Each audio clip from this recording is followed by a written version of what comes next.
औज़ुबिल्लाहिमिनश्शैतानिर्रजीम बिस्मिल्लाहिर्रहमानिर्रहीम रब्बि शरह सदरी वयस्सिर ली अमरी वहलुल उक़दतम मिन लिसानी यफ़क़हू क़ौली।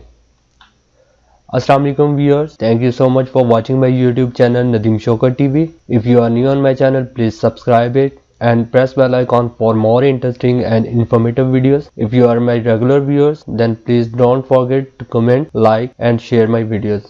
Jazakallah. Viewers, today I will discuss about behaviorism school of thought in psychology. Inshallah, after watching this video, you will get sufficient knowledge about behaviorism, its major thinkers, its assumptions, goals, subject matter of behavioral psychology, techniques, and criticism of behaviorism. Behaviorism. Term behaviorism was coined in 1913. Behaviorism suggests that all behaviors can be explained by environmental causes rather than internal processes. Behavior is focused on observable behavior. Behaviorism argues that there is no mind, no thoughts, no feelings, and the only important thing to consider is behavior. Behaviorism school of thought mainly observable behavior के ऊपर focus करता है. According to behaviorists, there is no mind, no thought, no conscious level, no unconscious level, no feelings, no emotions, and just only one thing which is behavior. जिस तरह आपको पता है बाकी स्कूल ऑफ थॉट जो है लाइक स्ट्रक्चरलिज्म, फंक्शनलिज्म, ये कहते हैं कि मतलब conscious, subconscious, feelings, emotions, thought, ideas, इन तमाम चीजों के ऊपर भी फोकस करते हैं जो कि internal factors of human personality होते हैं, जबकि behaviourism school of thought just focus only on observable behaviour. Major thinkers of behaviorism. The major thinkers of behaviorism was John B. Watson, Ian Pavlov, Thorndike and B.F. Skinner. अब हम बारी बारी इनको देखते हैं कि इनका behaviorism school of thought में क्या contribution था.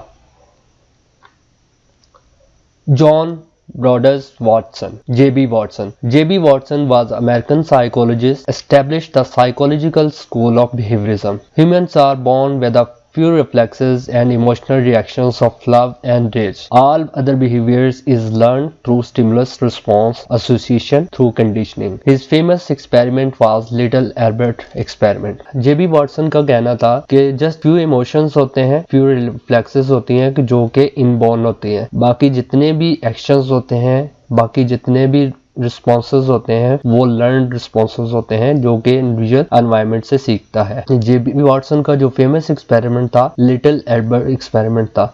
आए अब हम इसकी तरफ देखते हैं कि लिटिल एल्बर्ट एक्सपेरिमेंट में जेबी वॉटसन ने क्या किया.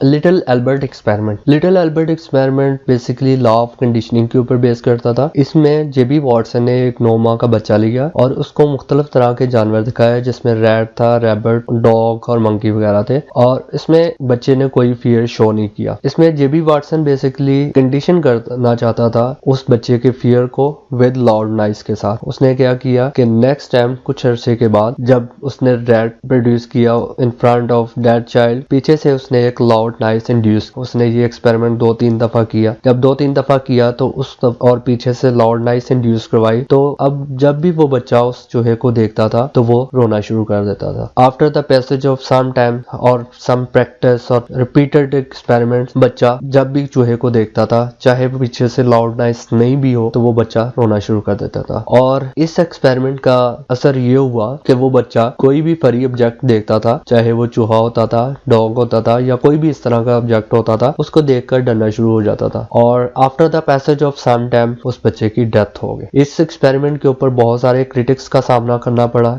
जेबी वॉटसन को कि इस एक्सपेरिमेंट की वजह से एक फियर एक ऐसा इंड्यूस हुआ उस बच्चे के अंदर जिसने उसकी डेथ ले ली. आइन पावलोव. आइन पावलोव बेसिकली एक बहुत मशहूर रशियन फिजियोलॉजिस्ट था. इसका मोस्टली काम था वो एनिमल्स के ऊपर था और इसमें एनिमल्स की डाइजेस्टिव सिस्टम के ऊपर, उसकी डाइजेशन के ऊपर बहुत काम किया और इस काम की बिना पर इसको नोबेल प्राइज भी मिला फिजियोलॉजी और मेडिसिन में 1904 में. और इसकी जो मेजर कंट्रीब्यूशन साइकोलॉजी के अंदर थी वो ये थी कि इसने क्लासिकल कंडीशनिंग डिस्कवर की थी, जो कि बहुत ज्यादा इंपॉर्टेंट टर्म है, इंपॉर्टेंट टेक्निक है इन साइकोलॉजी के अंदर, स्पेशली बिहेवियरल साइकोलॉजी के अंदर. अब हम देखते हैं क्लासिकल कंडीशनिंग होती क्या है। Classical conditioning is a learning process that occurs through association between N environmental stimulus and naturally occurring stimulus. Classical conditioning में क्या होता है, बेसिकली हम चीजों को एसोसिएट कर देते हैं, जो कि एक बहुत ज्यादा अच्छा तरीका है लर्निंग का। क्लासिकल कंडीशन की 3 स्टेजेस है। स्टेज 1 है बिफोर लर्निंग, स्टेज 2 है ड्यूरिंग लर्निंग एंड स्टेज 3 है after learning. Basically first stage है फूड और सलाइवेशन। डेफिनेटली जब फूड प्रोड्यूस किया जाता है in front of any human being और एनिमल, तो डेफिनेटली सलाइवेट करना शुरू कर देता है। तो इसी तरह इसने एक डॉग के ऊपर एक्सपेरिमेंट किया, जो कि इसका बहुत ज्यादा फेमस एक्सपेरिमेंट था पावलो का, कि जब इसने फूड प्रोड्यूस किया इन फ्रंट ऑफ डॉग तो उसने सलाइवा प्रोड्यूस करना शुरू कर दिया, जो कि एक अनकंडीशनल स्टिमुलस था और अनकंडीशनल रिस्पॉन्स था। मतलब उसको कोई कंडीशन नहीं, वो एक नेचुरल स्टिमुलस था और वो एक नेचुरल रिस्पॉन्स था। इसके बाद इसने क्या किया, ड्यूरिंग लर्निंग में कंडीशनल स्टिमुलस, जो कि कंडीशन लगा दी बेल की। बेल की किसके साथ लगा दी, फूड के साथ। मतलब जब इसने फूड दिया साथ बेल बजाई, तो क्या किया, उसके मुंह में सलाइवा प्रोड्यूस होना शुरू हो गया। तो इसने क्या किया, bell plus food, condition stimulus plus unconditional stimulus, दोनों को मिला के क्या किया, अनकंडीशनल रिस्पॉन्स ले लिया। ये तो काम था इसका ड्यूरिंग लर्निंग का। अब आफ्टर लर्निंग क्या हुआ, जब भी वो बेल बजाता था तो वो जो डॉग था वो सलाइवा प्रोड्यूस करना शुरू कर देता था। मतलब क्या किया, कंडीशन स्टिमुलस हो गया और कंडीशन ही रिस्पॉन्स हो गया। मतलब अब वो फूड उसके सामने नहीं भी होता था तो वो सलाइवा प्रोड्यूस करना शुरू कर देता था। तो ये था काम था क्लासिकल कंडीशनिंग का, और ये बहुत ज्यादा इंपॉर्टेंट टेक्निक है पावलो की।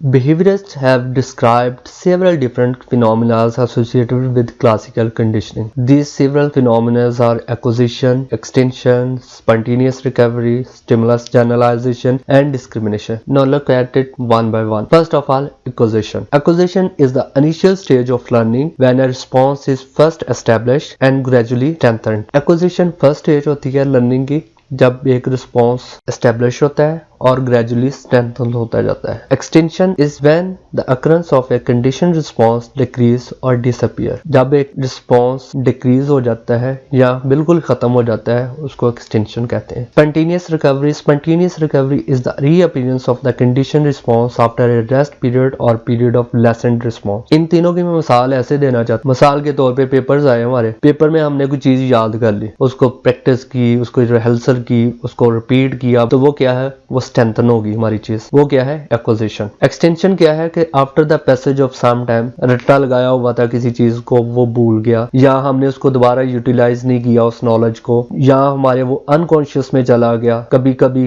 यूज करना ही नहीं पड़ा उस नॉलेज को, कभी दोबारा रिपीट ही नहीं किया, तो वो क्या है, मतलब कम यूज हुआ या बिल्कुल यूज नहीं किया, तो वो क्या है, एक्सटेंशन है। स्पॉन्टेनियस रिकवरी ये है कि मिसाल के तौर पे मैंने एमएससी में कोई चीज पढ़ी थी, अभी मुझे वो एमएस में फिर वो दोबारा करनी पड़ी, तो डेफिनेटली मेरे बिहाइंड पे बैक पे एक फाइल पड़ी है दिमाग के अंदर, तो वो मैं क्या करूंगा, उसको एक्सप्लोर करूंगा, वो दोबारा मेरे कॉन्शियस में आ जाएगी, तो वो क्या है, स्पॉन्टेनियस रिकवरी। मतलब जरूरत के वक्त चीज को काम में आ जाना, उसको कहते हैं spontaneous recovery. Stimulus generalisation. Stimulus generalisation basically ये होती है कि मिसाल के तौर पे मैंने कोई चीज पढ़ी न्यूरो के अंदर, मैंने पढ़ा सीएनएस में मैंने पढ़ा कि ये चीजें हैं कि जो कि मैच करती हैं पीएनएस के साथ, तो मैं क्या करूंगा, उसको जनरलाइज कर दूंगा कि मतलब ये चीजें पीएनएस की और सीएनएस की सेम है, तो ये मेमोराइज करने के लिए या एसोसिएट करने के लिए लुक लाइक का सेम फिनोमेना, तो इसको कहते हैं स्टिमुलस जनरलाइजेशन।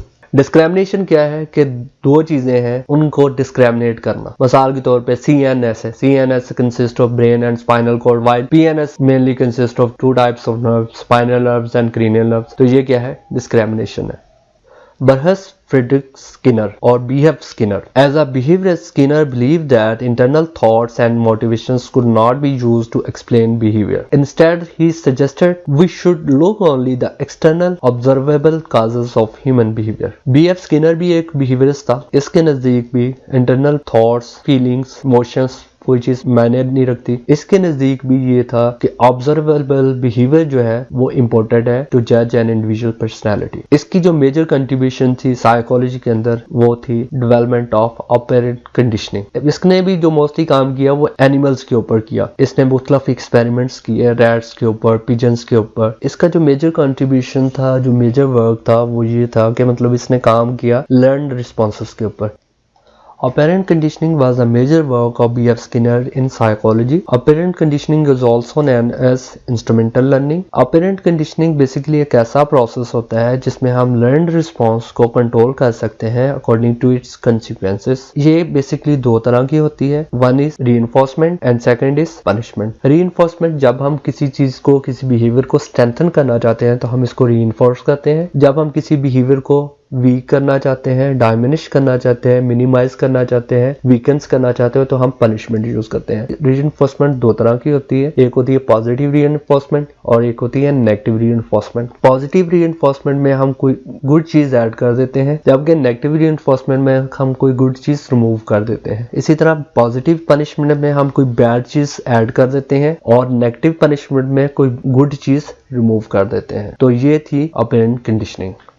ऑपरेंट कंडीशनिंग में शेड्यूल जो है वो बहुत ज़्यादा इंपॉर्टेंट रखते हैं कि हमने किसी बिहेवियर को रीइंफोर्स करने, स्ट्रेंथन करने के लिए कितनी रीइंफोर्समेंट देनी है और किस टाइम देनी है. ये बहुत ज़्यादा इंपॉर्टेंट है. इसमें मेनली दो तरह की रीइंफोर्समेंट होती है. एक होती है कंटिन्यूस रीइंफोर्समेंट और एक होती है पार्शियल रीइंफोर्समेंट. कंटिन्यूस रीइंफोर्समेंट वो होती है कि जब भी कोई डिजायरेबल बिहेवियर हुआ हमने इसको रीइंफोर्स कर दिया, तो वो क्या है, कंटिन्यूस रीइंफोर्समेंट. पार्शियल रीइंफोर्समेंट ये होती है कि जब भी कोई डिजायरेबल बिहेवियर हुआ तो कभी तो हमने इसको रीइंफोर्स कर दिया, कभी नहीं किया, तो ये क्या है, partial reinforcement. Continuous reinforcement is good as compared to partial reinforcement to strengthen the behavior of an individual. Partial reinforcement में further सब categories हैं चार तरह की: fixed ratio, variable ratio, fixed interval and variable interval. Fixed ratio schedule में क्या होता है कि एक फिक्स टाइम होता है, एक स्पेसिफिक टाइम होता है. जब भी कोई डिजायरेबल बिहेवियर हुआ हमने उसको स्ट्रेंथन करने के लिए रीइंफोर्स कर दिया,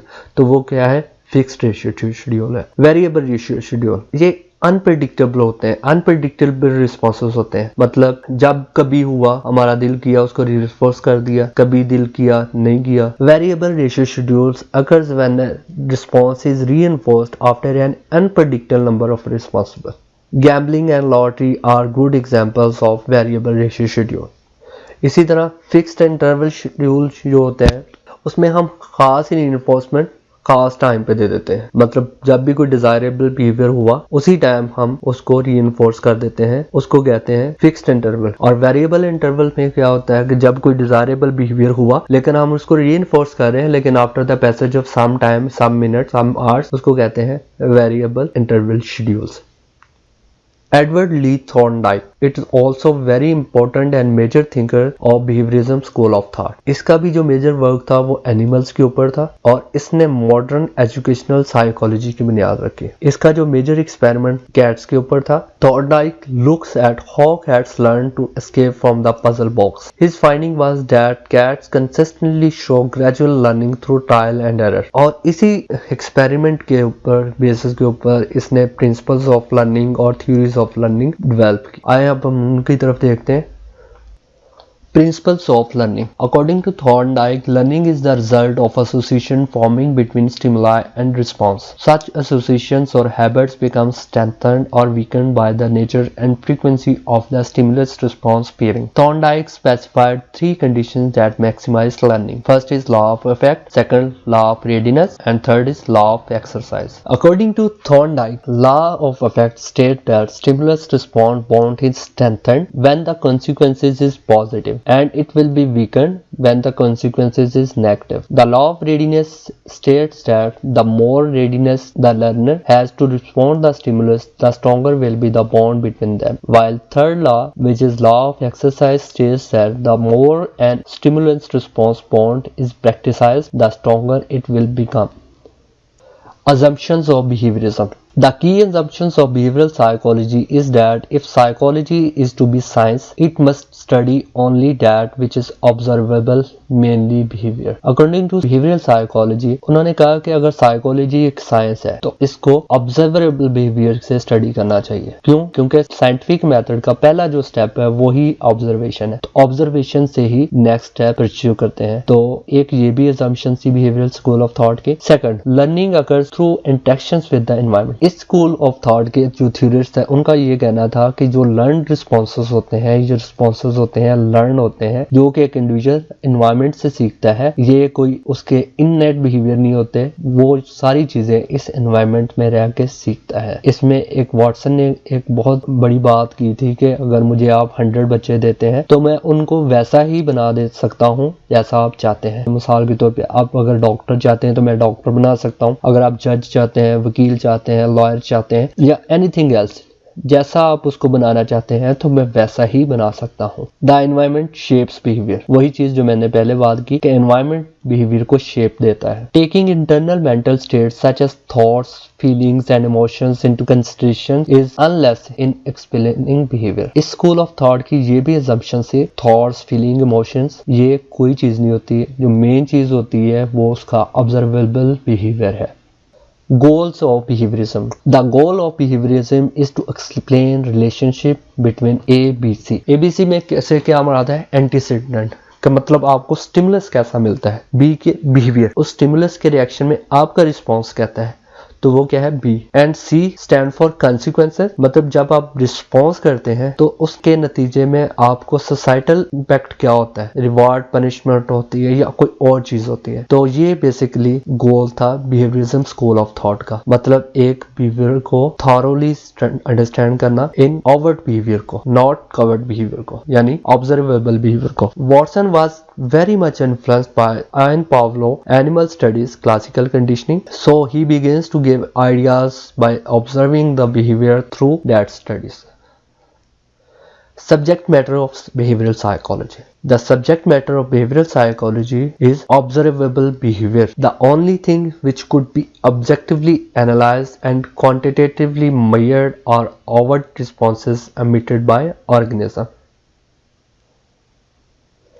Techniques of behaviorism. These are the major techniques which we are used to modify a behavior of an individual to desired behavior. First one is chaining. Chaining. The skills to be learned is broken down into the smallest units for easy learning. मिसाल के तौर पर जब बच्चा छोटा होता है तो हम उसको टूथ ब्रश करना सिखाते हैं, तो वो कैसे सिखाते हैं? सबसे पहले उसको ब्रश देते हैं, फिर उसको कैप खोलना सिखाते हैं, फिर कैप से थोड़ा सा उसको पेस्ट निकाल के लगा के देते हैं, खुद लगा के देते हैं, और फिर उसको दिखाते हैं कि ऐसे करना है उसको। तो ये क्या है? चेनिंग। मतलब हमने एक प्रोसीजर को स्मॉल पार्ट्स में डिवाइड कर दिया, इसको कहते हैं चेनिंग। शेपिंग, शेप करना। Modify the existing behaviour of a child into the desired behaviour. Prompting, prompting refer to provide appropriate assistance to the child, include verbal and visual cues, physical guidance, demonstration. Modelling, learning a new behaviour by watching and imitating others engaging in the behaviour. मिसाल के तौर पे छोटा बच्चा है, वो सीख रहा है कि मैंने टाई कैसे लगानी है, शूज कैसे पहनने हैं, बेल्ट कैसे लगाना है, तो वो अपने भाई को देखता है, अपने वालिद साहब को देखता है, तो ऐसे ही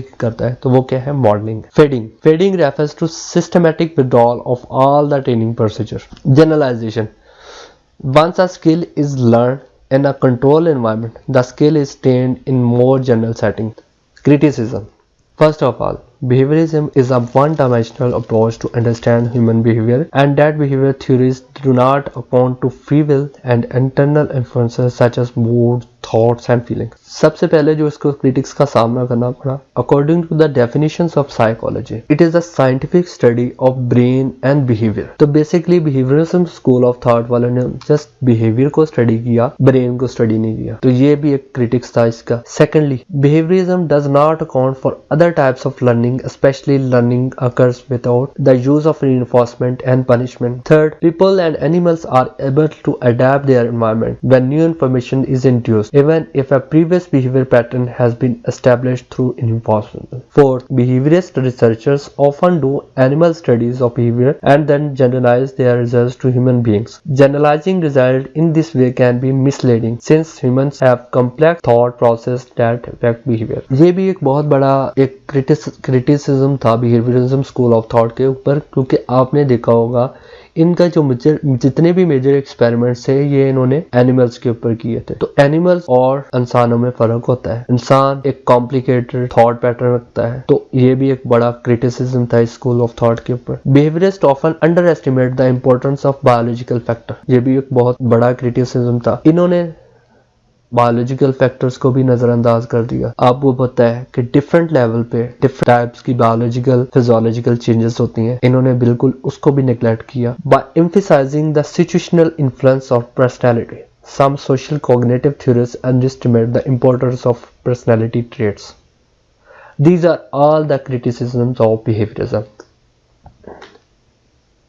आखिर में एक छोटा सा मैसेज देना चाहता हूँ अपने तमाम व्यूअर्स को, हमेशा अच्छा और मुस्बत सोचें। अगर एक दरवाजे के सुराख से देखेंगे तो आपको तमाम चीजें छोटी छोटी नजर आएंगी, जबकि दरवाजा खोल के देखेंगे तो तमाम चीजें आपको बड़ी बड़ी नजर आएंगी। इसलिए बराए मेहरबानी अपने जहनों को, अपने दिमागों को खोलें। मैं एक चीज मानता हूँ, अल्लाह ताला की ज़ात आपको आपकी सोच के मुताबिक नवाजती है। जितना अच्छा, जितना बड़ा सोचेंगे, अल्लाह ताला की ज़ात आपको उतनी ही अच्छी और उतनी ही बड़ी चीज़ देगी।